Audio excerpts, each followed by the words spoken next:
Oh, I'll also post the share code for this build in the comment section. I'll pin a comment with that. Obviously, a lot of people are playing Elden Ring right now, and myself included, so I don't expect a ton of people to be jumping on Armored Core for the next week or two. But all the same, if you want to play around with this build and you like the aesthetic here that I've built together, then you're more than welcome to take it and have some fun.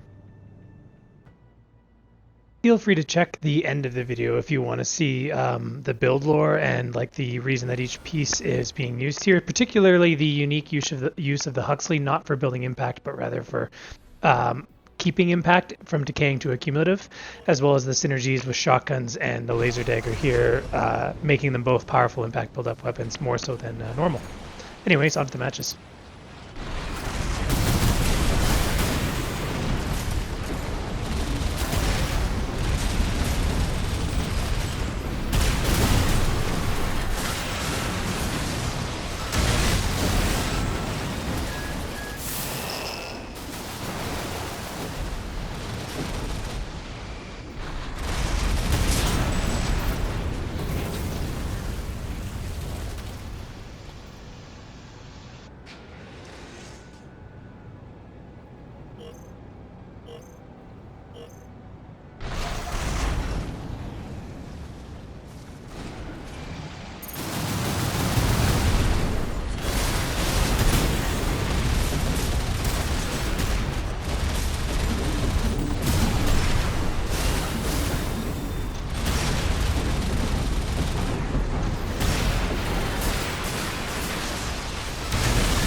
So he's got stun guns and terminal armor.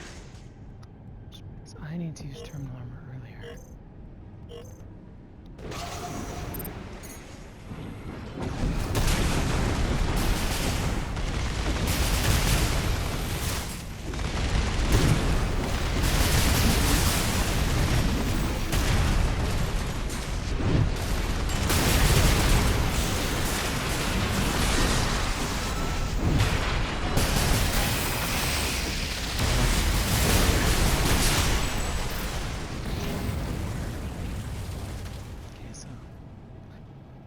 Save yourself when you finish.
Hey everybody, so another build coming at you here today, and this one's actually really good for learning how to use the PB buckler, which I've recently just completely fallen in love with. So if you also want to learn how to use the shield, which is much more high skill than the PS shield, especially given its number of deploys, then this is the build for you.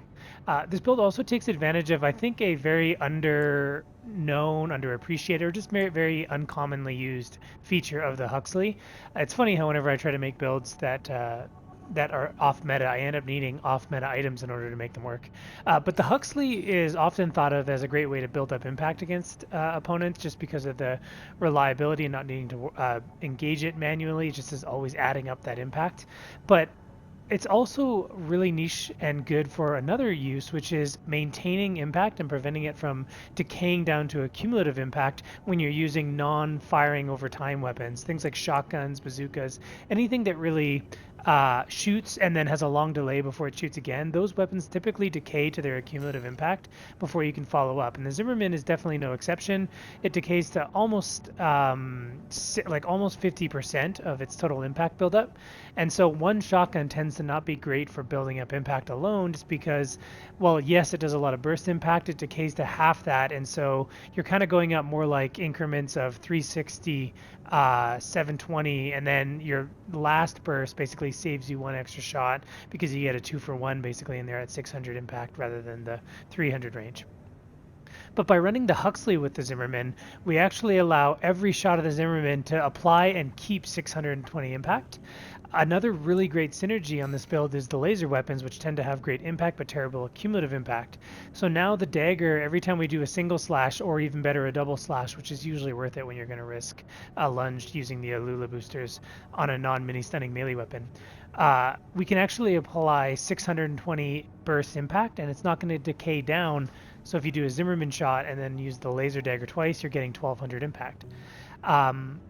All of this is factoring out the roughly, I don't know, 39 times 8, what is that? So it's a little under 400 impact that the Huxley will reliably apply in one burst. So just giving you an example and a sample of how a fight will typically work out.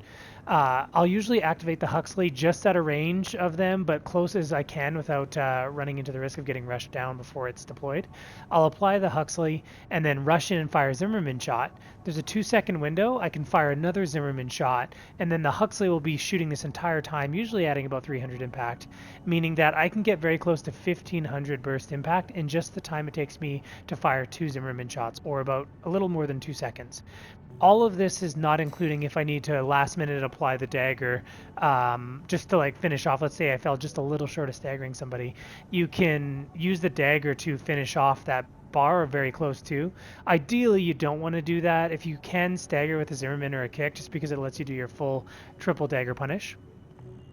A lot of times people will pop their pulse armor, in which case we'll pop our their pulse armor. I'll counter with assault armor, shoot the Zimmerman, and the Huxley and the Zimmerman should reapply the stagger even if they do the assault boost trick to mitigate it.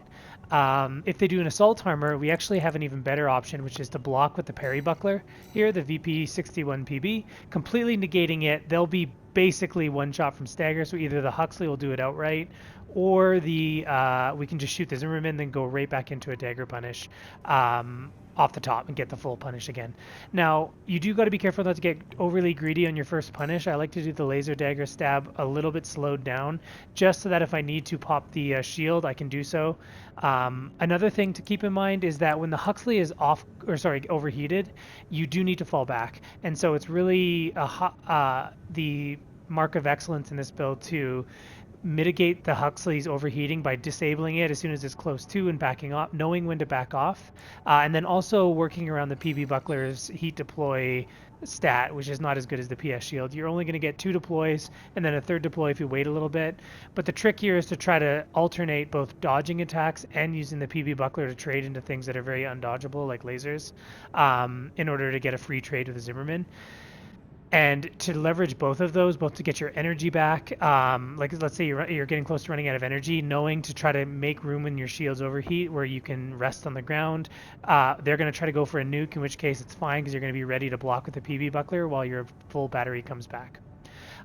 This build has really good matchups against kites, funny enough, because kites really do rely on trying to decay impact down to accumulative impact as much as possible. But with this, we can really just pressure with 2 Zimmerman shots, and that's usually enough to stagger them right into the dagger, which is a great positioning tool for getting off the assault armor. If opponents are running terminal armor, obviously you're going to do your triple dagger into assault armor punish again. You can also think about substituting the stun baton, but you trade off the ability to build up impact quicker and use the daggers like stabs for burst impact in order to get a bigger punish on the charge attack when you follow up your assault armor in order to counter their pulse armor. And then also it chains better in the sense that when you've done one punish, you do the charge baton and then it detonates and you're very close to staggering them again, even though they've just recovered. Overall, I think the dagger is better, especially when you're running into things like shields, which will just completely mitigate the stun baton's plant. So if you just want to do it for the aesthetic, definitely stun baton's fun to use and can work too. But when you're versing better opponents, you're going to need the dagger's contribution in terms of your impact buildup. Okay, so that's how the build works. It's great if you want to learn the PB Buckler. It makes use of a really underutilized tech of the Huxley that I really don't see anyone else talking about, which is this thing just converts all of your impact into accumulative impact so long as the Huxley is off cooldown and active, and you're also close enough to make it so that the shots keep shooting. Okay, so let's jump into some matches and see me making use of it.